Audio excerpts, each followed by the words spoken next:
కీర్తించారు.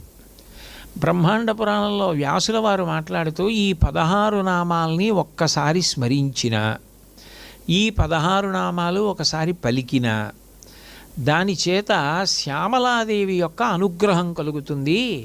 ఇవి 16 నామాలు కూడా పరమశక్తివంతములు కాబట్టి వీటి గురించి విన్నా చాలు, చాలా చక్కటి బుద్ధి కలుగుతుంది. చక్కటి బుద్ధి అన్న మాటకు అర్థం ఏమిటి అంటే, బుద్ధి అంటే నిర్ణయం చేసేటటువంటిది.